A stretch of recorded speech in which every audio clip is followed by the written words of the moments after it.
El día de hoy nos vamos a preparar justamente para ver cómo lidiamos de una manera correcta con el estrés de fin de año. Y para eso recibimos aquí en Tu Conexión Matinal a nuestra psicóloga de clínica UAndes. Carolina Mason se hace presente aquí en el 14.1. Carolina, psicóloga, ¿cómo está? Buenos días. Hola, ¿cómo estás? Buenos días. Gracias por la invitación y por tener este espacio acá con ustedes. Y además muy necesario, Carolina, con respecto a cómo poder terminar bien el año, de repente las actividades familiares, escolares, para quienes tienen a sus niños y niñas, ¿cierto?, terminando este año 2023. O sea, se llena la agenda de compromisos. Hay que aprender a decir que no, pero en realidad, ¿cómo es la manera correcta de enfrentarlo, Carolina? Mira, creo que es súper importante que ahora este fin de año podamos considerar cuáles son las cosas más importantes que tenemos que realizar, sobre todo poder en el fondo evaluar cuáles son nuestras prioridades. Es natural que durante el año y sobre todo en periodos mucho más exigentes o sobreexigentes aparezcan estados de mucho más estrés, por ejemplo, o de mucho más tensiones, o de mayor ansiedad, principalmente por los compromisos que hay que, en el fondo, cumplir. Y una de las indicaciones, por lo menos para poder ayudar o poder, en el fondo, aliviar esa sobrecarga que podemos tener tanto con compromisos externos, escolares, laborales, sociales e internos, que son con uno mismo, obviamente, con la familia o con el grupo más íntimo, es poder, en el fondo, elaborar como un tipo de plan de cuáles son las cosas que tengo que realizar de mayor prioridad. Lo más urgente, lo más necesario. Lo que sea hoy día que necesitemos resolver principalmente. Cuando nosotros en el fondo tenemos muchas cosas que hacer, esas cosas que no las podemos abarcar quizás en el periodo que tenemos contemplado, aumenta, ¿no es cierto?, esta sensación de no poder terminar, de no poder cerrar los ciclos, o en el fondo aumenta la frustración y este estado de estrés o esta sensación de estrés, de no poder cumplir o resolver en el fondo lo comprometido. Entonces, No, claro, iba a seguir, digamos, comentando con respecto a que eso se hace una mochila muy pesada para recibir el año venidero igualmente, Carolina, ¿no? O sea, ya terminamos el año con un alto nivel de estrés y comenzando el siguiente con ya una cuota, ¿cierto?, donde nuestro cuerpo ya nos dice quizá, oye, no puedo más, no resisto más este tipo de situaciones o de sobrecompromisos en la agenda. Sí, yo por lo menos dentro de las orientaciones o un poco también esta consejería que se hace a nuestros pacientes es que puedan en el fondo anticipar ciertas actividades, principalmente con las fiestas. Se deja siempre para último minuto la compra, por ejemplo, de los regalos, se deja para último minuto, por ejemplo, la planificación, ¿no es cierto?, de las actividades para fin de año, y la idea es que esto sea anticipadamente, que hoy día, considerando que queda una semana, se realicen, por ejemplo, las cosas anticipadamente y no dejándolas para un día anterior o para el mismo día, porque eso genera, en el fondo, mayor percepción de estrés o incluso puede aumentar la frustración de las personas cuando no logran encontrar lo que necesitan. Claro. También sí. En el fondo hay distintos tipos de estrés.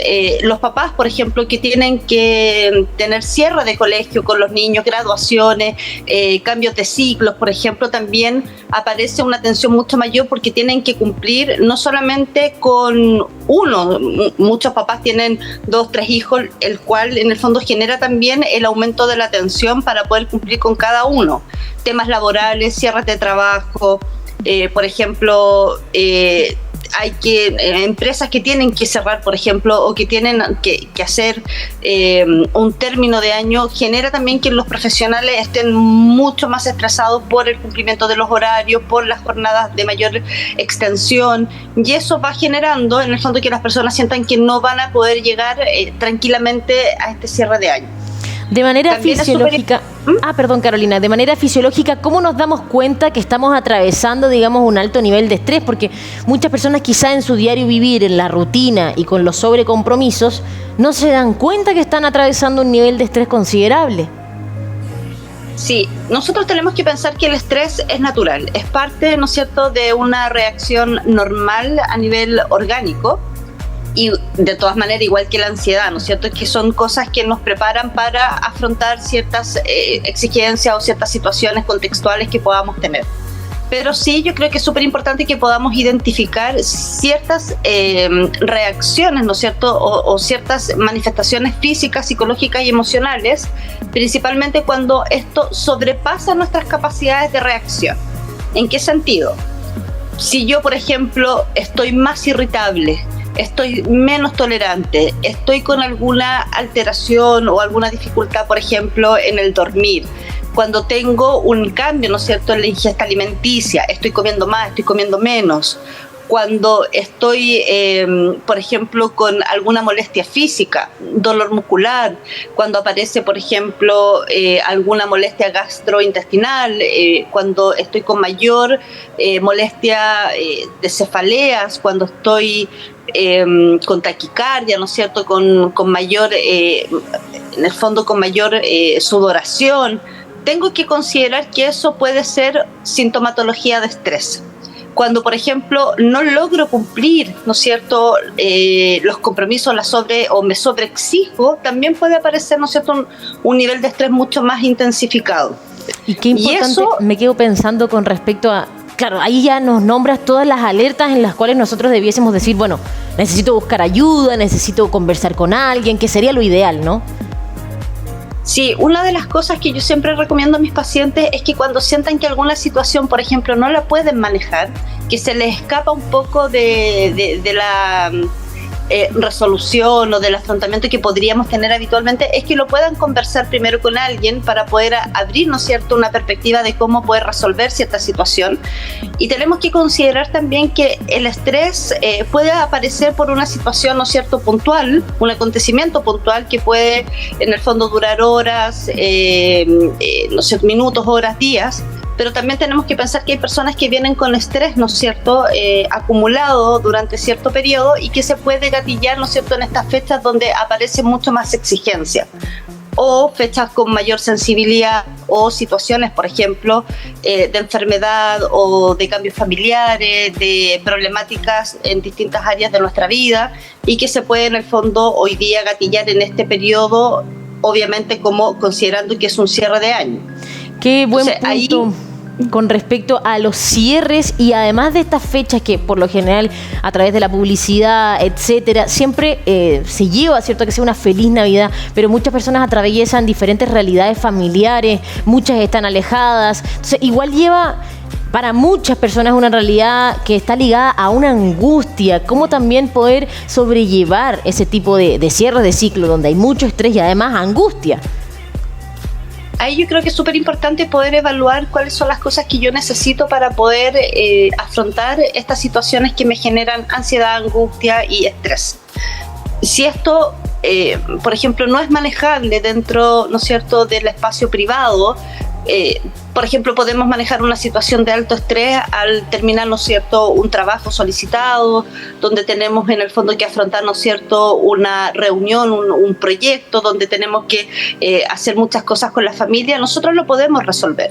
Pero cuando esto en el fondo supera nuestra capacidad de afrontamiento, cuando digo, chuta, ¿qué hago? Ya no puedo dormir, sobrepienso, estoy muy angustiado, por ejemplo, por una situación que no está bajo nuestro control, ahí conversar con alguien cercano o solicitar ayuda, ¿no es cierto?, un profesional de la salud mental que nos pueda orientar, que pueda orientar en el fondo cuáles son las directrices o cuáles son las cosas en el fondo que hay que hacer para poder sentirse mucho mejor a nivel psicológico, emocional, físico. Y esto también puede en el fondo exacerbar otras situaciones, ¿no es cierto?, problemáticas de salud mental, por ejemplo, un trastorno ansioso, ¿no es cierto?, un trastorno de pánico, una depresión no tratada. Tenemos también situaciones, ¿no es cierto?, asociadas a problemáticas de salud que se pueden exacerbar también en estas fechas. Duelos, por ejemplo, recientes. O sea, son muchas cosas que pueden ocurrir y que nosotros tenemos que manejarlos de una manera mucho más consciente. El pedir ayuda es súper importante y pautas de autocuidado que yo recomiendo y que se recomiendan, ¿no es cierto?, transversalmente, es que durante este periodo se alternen, por ejemplo, espacios de ejercicio. Está comprobado científicamente que el ejercicio disminuye el estrés, el cortisol en la sangre y nos ayuda, ¿no es cierto?, a poder reducir estados ansiosos. Entonces es ejercicio, espacios, por ejemplo, de relajación, alternar el trabajo con espacios de autocuidado, por ejemplo, con la alimentación, por ejemplo, con vida social o las relaciones, en el fondo, que no todo sea apuntado a una sola cosa. Me quedé pensando con respecto a lo siguiente, Carolina. Hablabas sobre lo complejo que se hace quizá sobrellevar un duelo o diversas situaciones que por el diario vivir uno tiende a correr para después, ¿no? Como a cargar esta mochila de emociones no, digamos, ingeridas y finalmente termina en una hecatombe en algún momento. Lo ideal sería es darle la importancia, ¿no? Si estoy atravesando un duelo, si tengo la angustia, tratar de buscar el porqué y no decir, se me va a pasar, no bajarle el perfil a la situación, ¿no? Sí, es súper importante que nosotros podamos, en el fondo, tratemos, o por lo menos nos acerquemos lo más posible a identificar, ¿no es cierto?, y expresar lo que nos pasa, principalmente para poder gestionarlo, para poder trabajarlo activamente. Con los procesos de duelo, los caminos de duelo, eso también es muy particular, es algo muy personal, pero sí en estas fechas, por ejemplo, pueden cursar con estados de mucho más ansiedad, de mucho más estrés, de mucho más angustia, y ahí es súper importante poder apoyarse, ¿no es cierto?, en la red cercana, en este caso la red de apoyo familiar, la red de apoyo, ¿no es cierto?, social, hablo del grupo de pares, del grupo de amigos, y obviamente que si esto ya interfiere en nuestra vida cotidiana, en nuestra rutina, solicitar apoyo en salud mental para poder en el fondo afrontar también los siguientes meses de una manera mucho más adaptativa. Esto no es que mágicamente me voy a sentir mejor, sino que esto es abrir un espacio de autocuidado, de promoción y prevención en salud mental. Si hay personas que, por ejemplo, están muy agobiadas por ciertas temáticas, es hablar de esas temáticas y ver cómo las pueden resolver, solicitar apoyo, ayuda y, de lo contrario, priorizar. Yo siempre hablo de priorizar porque a veces nosotros partimos por cosas que no son tan necesarias y acumulamos una serie de cosas, de elementos que hacer, como dices tú, que no son la prioridad en este momento. Entonces, como, ¿qué es lo que tengo que hacer? Esto, y me enfoco y disminuyo mi sobrecarga y por lo tanto mi nivel de estrés.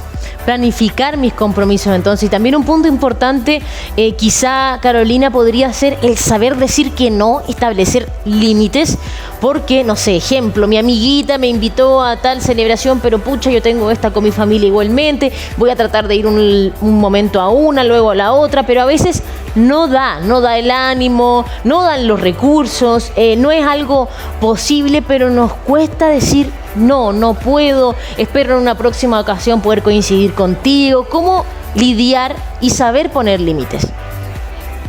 Lo que pasa es que los límites tienen que ver con un poco con nuestra construcción interna y externa, obviamente, pero a grandes rasgos, en el fondo, los límites tienen que ver con las cosas que yo quiero y puedo hacer y las cosas que no quiero y no puedo hacer. Entonces yo creo que para establecer límites uno tiene que estar consciente de las cosas que quiere y puede y las cosas que no quiere y no puede, o que le acomoda y no le acomoda. Entonces yo creo que hoy día establecer límites o decir que no es priorizar. Si yo tengo, por ejemplo, un cierre de año donde tengo dos cosas súper importantes, un ejemplo, el cierre de año laboral, ¿no es cierto?, que conlleva que yo esté enfocada, concentrada, y tengo, por ejemplo, mi planificación familiar, entonces le tengo que dar prioridad a esas dos cosas que para mí, en el fondo, en mi escala de prioridades, están en primer lugar, en el primer, segundo, tercero. Entonces, el resto, ahí uno tiene que evaluar. Esto es prioritario para mí, esto es algo que yo necesito y quiero hacer en este momento, y ahí uno establece los límites, decir, no, esto no es necesario hoy día. Por lo tanto, me voy a enfocar en lo que sí quiero, puedo y necesito hacer. Y eso es algo que muchas veces nos cuesta hacerlo de forma consciente porque queremos abarcar mucho. Queremos hacerlo todo a veces, Carolina. Todo junto. Entonces, una de las cosas es, si yo tengo 10 compromisos, un ejemplo, de esos 10 compromisos, ¿cuáles son los que hoy día son más prioritarios para mí? Quizás de los 10 van a ser 3, me voy a enfocar en eso. Perfecto. Y eso automáticamente va a generar una reducción del estrés y la sobrecarga, porque si yo quiero abarcar los 10 en 2 días, claramente voy a estar en un estado de alerta, hipervigilancia, de mucha actividad, y que eso va a hacer que mi sistema en el fondo se superactive y que no pueda a lo mejor cumplir esos 10, y aparece la frustración, aparece, ¿no es cierto?, la molestia, aparece este sentimiento, este pensamiento como de no pude cumplir, de culpa, la culpabilidad.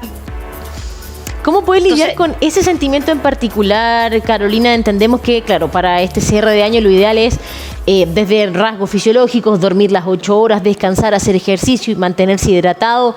Pero con respecto a la culpa, la ansiedad, que es una realidad que igualmente están atravesando muchos chilenos y chilenas, esto de sobrepensar y buscarle una y otra, o de repente pensar en situaciones que no van a pasar y que no están pasando.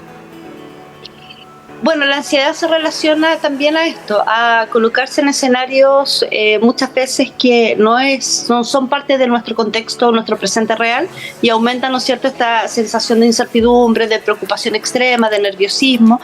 Hoy día yo creo que lo importante es enfocarse en las cosas que podemos hacer en nuestro presente. Cuando nosotros estamos muy situados en el pasado, muy situados en el futuro, aparecen estas emociones más bien deprimidas o más bien ansiosas. Entonces, cuando yo me conecto con el presente, yo me tengo que enfocar en cuáles son las cosas que hoy día, en este momento, yo puedo manejar, que tiene que ver un poco con este control, y que también se relaciona con, ¿no es cierto?, la sintomatología de estrés, sintomatología ansiosa, ¿no es cierto?, de angustia. Entonces, es como, ¿cuáles son las cosas de mi presente y cuáles son las cosas que me tengo que enfocar en el aquí y ahora? Eso yo creo que es un trabajo consciente muy importante que las personas debiésemos hacer. ¿Cómo manejarlo? Primero ¿me puedo preocupar de algo que no está ocurriendo en 2 meses más? Absolutamente. Que ni siquiera existe hasta el momento. Claro, vivir el presente entonces sería lo ideal, y las recomendaciones que ustedes ya nos mencionaba, Carolina. Te agradecemos en el alma este tiempo, las ganas de querer participar en tu conexión matinal. Sentimos que es información que sí o sí, para quienes nos están viendo en este momento, están en sintonía, va a ser de muchísima ayuda. Así que gracias por tu tiempo, Carolina. No, a ustedes que estén súper bien, gracias por este espacio en la mañana. Y lo otro es solamente planificar, es priorizar las cosas que necesito para este cierre de año, y en el fondo generar espacios de ejercicio, relajación, una buena higiene del sueño, tener en el fondo espacios de conversación, no en el fondo guardar nada que genere mucha preocupación, porque eso también se va acumulando y nos va generando también estos estados de estrés. Así que esa es la recomendación, por lo menos para este fin de año. Perfecto, Carolina, muchas gracias. Usted tome notita, porque todo esto le va a evitar la hecatombe que normalmente vivimos con el cierre de este año 2023. Un gran abrazo, psicóloga, y esperamos que tenga una linda jornada. Chao, chao. Igual tú. Abrazos a todos y a ti. Chao. Maravilloso.